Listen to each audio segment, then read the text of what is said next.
sempre, sempre. Aleluia. E eu gostaria de fazer a leitura do verso de número 16. 2 Samuel 5, versículo 16. Todos encontraram? Diz a palavra de Deus: Elisama, Eliada e Elifelete. Oremos. Pai amado, Deus bendito, lemos a tua santa e preciosa palavra e pedimos, Deus, fala conosco nesta manhã.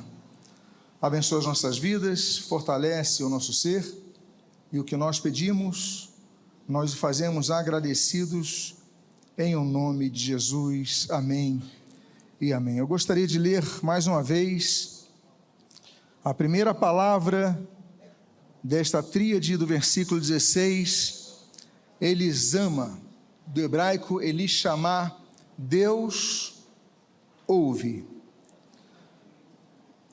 Ontem foi muito bem falado a respeito da frase que o bispo Tito mencionou, de que antigamente nós batizávamos aqueles que eram nossos objetivos de pregação, mas hoje nós devemos pregar a conversão para aqueles que já são batizados.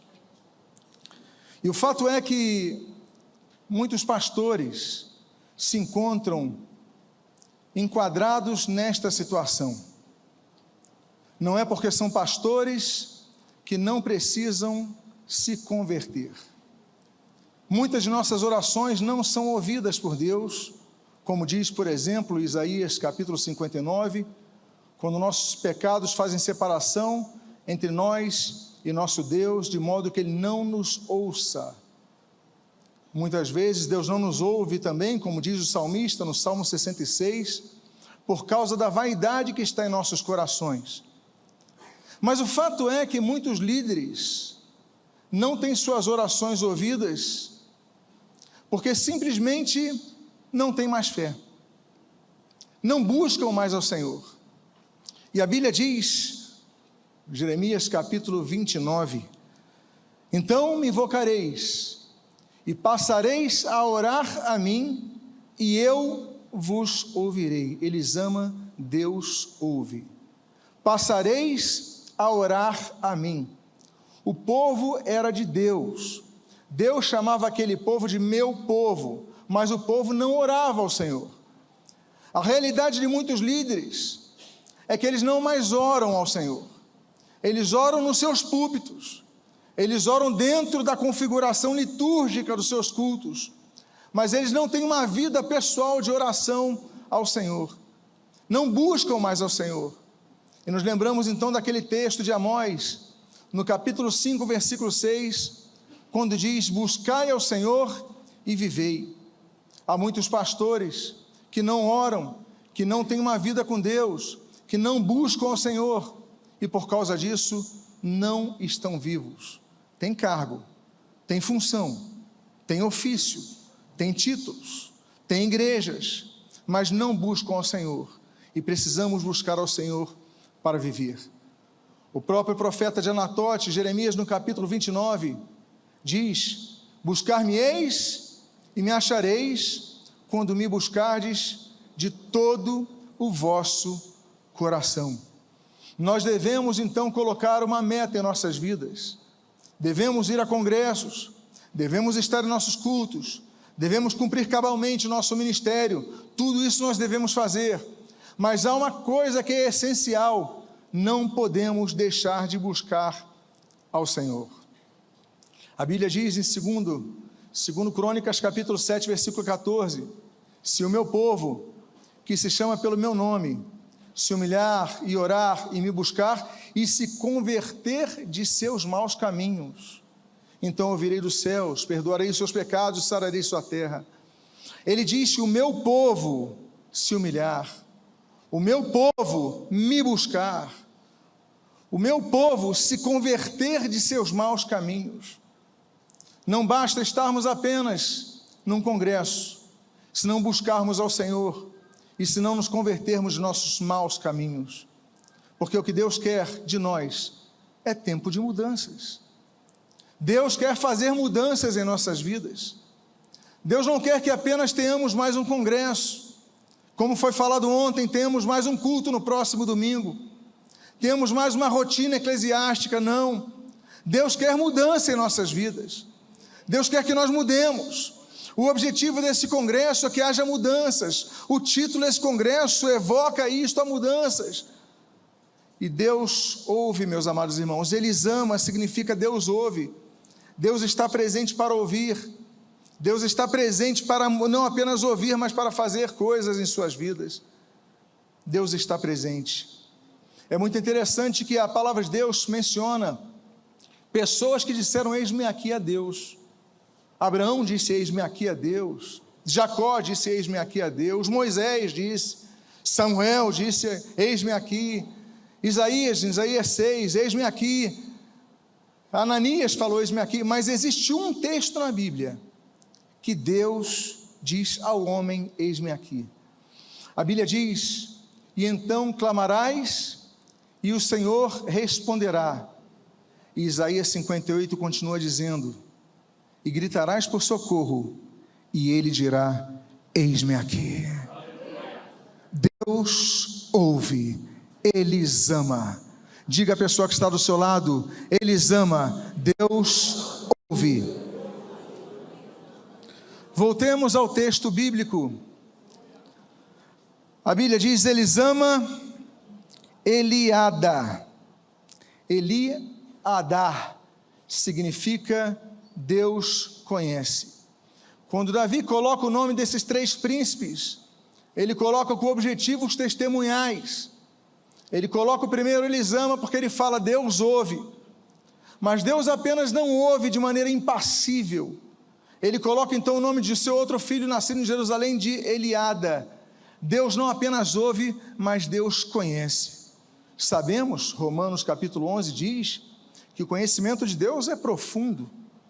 Deus conhece, por exemplo, Salmo 139, o nosso andar, o nosso caminhar, o nosso deitar, o nosso levantar. Deus conhece os nossos passos. A Bíblia diz no Salmo de número 1, Deus conhece o caminho dos justos. A Bíblia diz, inclusive no Deuteronômio capítulo número 31, Deus conhece inclusive a rebelião de nossos corações. Jesus falou em Lucas 16, Deus conhece o nosso interior. Mas existe uma coisa, meus amados irmãos, que Deus também conhece. A Bíblia diz em Êxodo capítulo 10, capítulo 3, versículo 7, olha, eu vi a aflição do meu povo que está no Egito, e ouvi o seu clamor por causa dos seus exatores, e olha ele ia dar agora, e eu conheço os seus sofrimentos. Foram feitas 3 pesquisas. Renato Vargens, por exemplo, cita uma pesquisa, eu não tenho a data, do Instituto Francis Schaeffer, dizendo que por mês mais de 1.000 pastores abandonam o ministério. A pesquisa do site especializado em pesquisas com pastores, expastors.com, é um site só que pesquisa pastores. Ele declarou que 39% dos pastores têm ou tiveram depressão. Quando nós falamos dos suicídios, nós falamos apenas a ponta de uma realidade. Pastores que não têm mais expectativas em seus ministérios, pastores que desanimaram, pastores que não têm nenhuma esperança, 39%. Essa pesquisa foi feita entre outubro de 2016 e março de 2017, uma pesquisa recente. Há uma outra pesquisa do Instituto Barna, que inclusive é o instituto mais conhecido entre os institutos americanos de pesquisas eclesiásticas. O Instituto Barna diz que 51% dos pastores já desejaram abandonar o ministério. E o que é mais grave é que não há diferença entre pastores do início do ministério e pastores que já têm uma caminhada de ministério. Porque geralmente os pastores no início do ministério têm um vigor, têm um ânimo, têm expectativas, e muitas vezes os pastores já passaram tantos anos, perderam esse vigor. 51%, mais do que a metade. Eu conheço os seus sofrimentos. Deus conhece os nossos sofrimentos.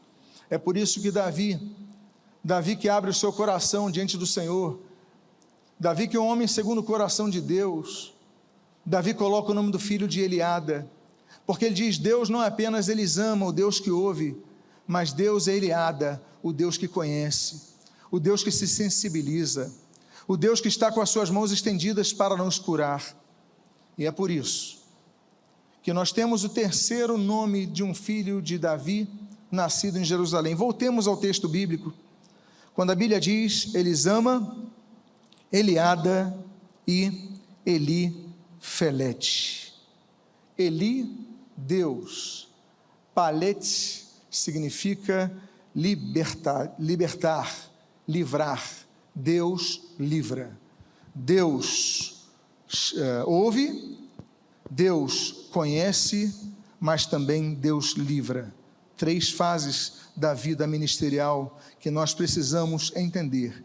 3 fases da vida ministerial que nós devemos experimentar, sabendo que Deus nos ouve, sabendo que Deus nos conhece, mas também sabendo que Deus nos livra. Não falo apenas da libertação, como aquela libertação, por exemplo, dos 3 jovens ali na fornalha de fogo de Daniel capítulo 3, ou do próprio Daniel no capítulo 6, ou de Jonas no capítulo 2, dentro do grande peixe. Não falo apenas da libertação de Pedro em Atos 12, da prisão, ou de Paulo e Silas lá em Filipos, em Atos 16. Não estou falando apenas desse tipo de libertação. Eu falo da libertação da angústia de nossa alma. Eu falo da libertação das correntes que nos aprisionam, que tiram a nossa alegria, que tiram a nossa fé, que tiram o nosso vigor, que nos desanimam. Eu falo desse tipo de libertação. Deus, Ele ouve, Deus, Ele conhece, mas Deus, Ele também liberta. Esse Deus, Ele liberta. Ele não liberta apenas o novo convertido quando nós fazemos um convite, um apelo em nossos cultos. Ele liberta a alma do pastor que está aprisionada. Ele traz libertação. Nós costumamos falar muito sobre João capítulo 8, versículo 32, quando a Bíblia diz: e conhecereis a verdade, e a verdade vos libertará.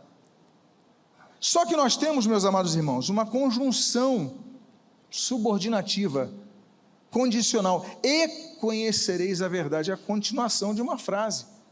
Nós falamos do versículo 32, mas nos esquecemos do versículo 31, que é quando começa a frase. E a frase começa: olha, se permaneceres na minha palavra, verdadeiramente sereis meus discípulos, e conhecereis a verdade, e a verdade vos libertará. Portanto, e conhecereis a verdade, a verdade vos libertará, começa com: se permaneceres na minha palavra. Elifelete, Deus liberta. Essa libertação começa pelo conhecimento da palavra.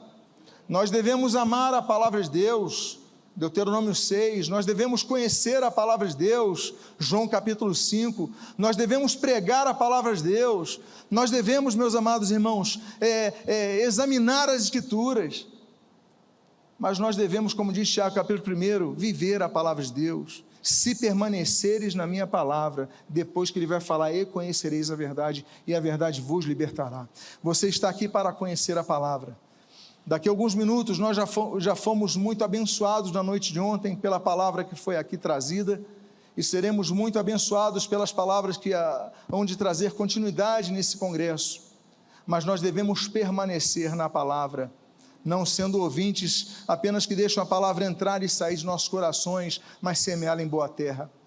Há uma segunda coisa que nós aprendemos sobre Elifelete, é sobre a aflição.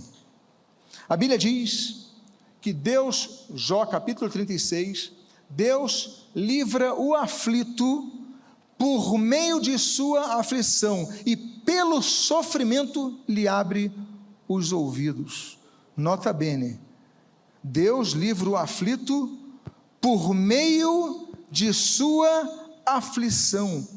A aflição pode redundar em grandes bênçãos para nossas vidas, uma vez que não estamos sozinhos, uma vez que Deus está conosco, e uma vez que Deus nos livra, Elifelete. Mas não apenas isso. Esse texto de Jó, capítulo 36, é o 4º discurso de Eliú. Então nós temos ali, Deus, através dos sofrimentos, nos abre os ouvidos. Quantos de nós só paramos para buscar a Deus quando enfrentamos o sofrimento? Quantos de nós passamos a orar quando nós enfrentamos os sofrimentos. Quantos de nós, apenas por causa da dor, buscamos ao Senhor? Então, meus amados irmãos, um segundo conceito de Elifelete que Deus liberta é que Deus livra o aflito por meio de sua aflição. E por fim, meus amados irmãos, nós sabemos no Salmo de número 50 que nós devemos, a Bíblia diz: invoca-me no dia da angústia, eu te livrarei e tu me glorificarás. Voltamos a essa trinca, a essa tríade, a esse tripé de nomes dos príncipes de Jerusalém, filhos de Davi. Nós seremos libertados, uma vez que Deus nos ouve. Devemos buscar ao Senhor, devemos nos humilhar diante do Senhor, devemos buscar a presença transformadora de Deus com o nosso coração. Devemos entender que Deus conhece todas as coisas, Deus é sensível ao nosso sofrimento. E Elifelete, Deus liberta. Eu queria fazer uma oração pela sua vida, convidando a que você, por favor, se coloque de pé. Eu quero dizer a você que se você está presente aqui, precisa aumentar a sua fé. Os discípulos disseram ao Senhor Jesus, no Evangelho segundo Lucas capítulo 17, Senhor, aumenta-nos a fé. E quando nós lemos aquele pai, daquele jovem possesso por um espírito que deixava mudo e surdo, Marcos capítulo 9, ele diz: Senhor, ajuda-me na falta de fé, por causa dessa falta de fé, me ajuda, Senhor. Esse é o momento de nós pedirmos ajuda ao Senhor. E eu quero dizer a você, Ele ama, Ele ada, Ele felete, Deus ouve, Deus conhece, mas Deus liberta. Pai amado, Deus bendito, nós te louvamos, nós te glorificamos, nós te bendizemos e nós te agradecemos, porque tu ouves o coração quebrantado, como diz o salmista no Salmo 51. Muito obrigado pela tua palavra que não volta vazia. Muito obrigado, Senhor, pelas tuas promessas e a promessa da tua presença. Muito obrigado, Deus, porque Ele ama. Deus ouve as orações e nós aqui estamos orando a ti, nós estamos buscando a tua presença. Pedimos perdão pelas nossas falhas, pedimos perdão pelos nossos pecados, pedimos perdão pela nossa fé tão pequena, Senhor, e nós pedimos, como disseram os discípulos, aumenta-nos a fé, Senhor, para que não apenas, Pai, tenhamos, Senhor, o conhecimento, o entendimento de que tu conheces todas as coisas, mas tu também ages em prol da libertação do teu povo. Abençoa as nossas vidas, fortalece a nossa fé e faz um tempo de mudança em nossas vidas, nessa manhã, nessa tarde, nessa noite, nesse congresso. Pai amado, que possamos voltar aos nossos lares e ao exercício ministerial que tens nos confiado, Pai, voltar transformados, porque é tempo de mudança e possamos mudar desde já. Abençoa-nos, fortalece-nos, edifica-nos, e o que nós pedimos, nós te agradecemos em o nome de Jesus. Amém e amém. Que Deus te abençoe rica e abundantemente, em nome de Jesus. Diga à pessoa que está do seu lado: Ele ama, Ele ada, Ele felete. Que Deus abençoe. Aleluia.